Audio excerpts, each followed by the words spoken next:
எதுவுமே ரொம்ப ஆடம்பரமாக நம்ம செலவு பண்ண தேவையில்ல. தேவை சாப்பாடு அப்படிங்கிறதும் நம்ம லிமிட்டாக ரொம்ப அது இது அது மாதிரி எதுவும் சாப்பிடாம நமக்கு தேவைக்கு சாப்பிட்டு தேவையானதை மட்டும் செலவு பண்ணோம் அப்படின்னா 15 ஓகே தான். 20,000 இருந்தால் ஓரளவுக்கு லக்ஸரியாகவே ஓகேவா நல்லாவே இருக்கலாம்.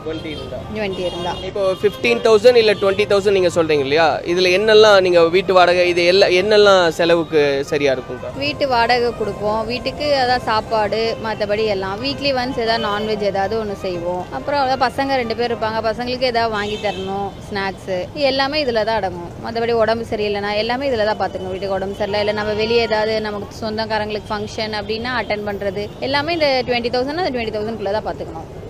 குழந்தைங்க படிக்கிறாங்களா? படிக்கிறாங்க 2 பேருமே. பெரியவ 8th படிக்கிறா, சின்ன பொண்ணு 6th படிக்கிறா. எல்லாமே இந்த 20,000 வச்சு 2 பேருமே மெட்ரிகுலேஷன் ஸ்கூல் தான் படிக்கிறாங்க. இதை வச்சு தான் எல்லாமே ரன் பண்ணுறது அப்படிங்கிறது. இப்போது இந்த ஒயிட் காலர் ஜாப்னு சொல்கிறோம், சில பேர்லாம் பார்த்தீங்கன்னா அதிகபட்ச சம்பளம் வாங்கினாலும், உதாரணமாக 1 லட்ச ரூபாய் வாங்கினா கூட வருமானம் போதுறது இல்லை, கடன் வாங்குகிறோம், இஎம்ஐ கட்டுறோம் அப்படின்றதெல்லாம் சொல்கிறாங்க இல்லையா, அதை பற்றி நீங்கள் என்ன நினைக்கிறீங்க? தேவைக்கு செலவு பண்ணால் இதுவே போதுங்கிற மாதிரி தான். இப்போ 20,000 வருதுங்கிறப்ப 20,000 தான் நம்ம செலவு பண்ணணும்னு யோசிப்போம். இப்போ இஎம்ஐ கார்டு எல்லாம் வச்சிருக்கப்ப அது நம்ம கை காசு போட்டு கொடுக்க போகிறது கிடையாது.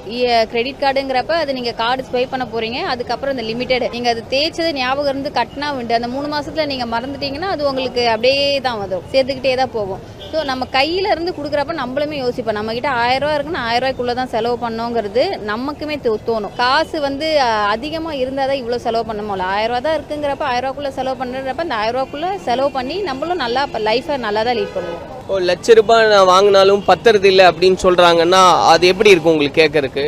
அவ்வளோ செலவு பண்ணுறாங்க. இப்போ தேவையில்லாமல் அவங்க மாதத்துக்கு 10 ட்ரெஸ்ஸு கூட வாங்கலாம், இல்லை அதிகமாக வீட்டில் சாப்பிடாம அதிகமாக ஹோட்டலில் சாப்பிட்லாம், அதிகமாக வெளியே போகிறது அவங்க அதிகமாக இருக்கலாம், ஷாப்பிங் அது இது நிறைய இருக்கும். இப்போ நாங்கள் அது தேவையில்லாமல் இப்போ ட்ரெஸ்ஸுன்னா தீபாவளிக்கு வாங்கினோமா அவ்வளோதான், பொங்கலுக்கு வாங்கணும் அதோட முடிஞ்சு போச்சு. தேவைன்னா வாங்க வேண்டியதான். அப்போ அவங்க அக்கேஷனாக ஏதாவது ஃப்ரெண்டுக்கு கல்யாணம்னா வாங்குவாங்க, சொந்தக்காரங்களுக்கு கல்யாணம்னா வாங்குவாங்க, அப்புறம் எங்கேயோ வெளியே போனோன்னா வாங்குவாங்க, வீக்லி ஒன்ஸ் அந்த மாதிரி இருக்கப்ப அவங்களுக்கு அந்த செலவு பத்தாது தான். இப்போ நாங்கள் அந்த மாதிரி தேவையில்லாமல் எதுவும் இல்லை. நமக்கு தேவை என்ன, ஏதோ ஒரு வீட்டில் தான் இருக்க போகிறோம், அவ்வளோ எங்கேயும் வெளியே போகிறது கிடையாது. நாங்கள் வீட்டில் இருக்கிறதுக்கு என்ன வேலையோ அந்த வேலையை செஞ்சோமா, வீட்டில் வேலையை முடிச்சோமா, பசங்களுக்கும் நாங்கள் வாங்கிட்டு போகிறதா ஸ்நாக்ஸ். தேவையில்லாமல் எதுவும் வெளியே வாங்கி தரலனாலே செலவு கம்மியாக தான் ஆகும். இப்போ குறைஞ்சபட்சம் 15,000 ரூபாய், அதிகபட்சம் 20,000 ரூபாய் அப்படின்றீங்க. அதிகபட்சம் ஒரு 20,000 ரூபாய் வருதுன்னா எதுக்கெல்லாம் சுமாராக எவ்வளோ செலவு பண்ணுவீங்கக்கா? சாப்பாட்டுக்கு அப்படிங்கிறப்ப ஒரு 10,000 ரூபா செலவாயிடும். வாடகை. ஆமாம், ஏன்னா பசங்களுக்கு எதாவது வாங்கி தரணும், ஸ்நாக்ஸு, உடம்பு சரியில்லை அது இதுனா எப்படி 10,000 வீட்டுக்கு கண்டிப்பாக செலவாகும். மந்த்லி 10,000 அது கண்டிப்பாக செலவாகிடும் வீட்டுக்கு.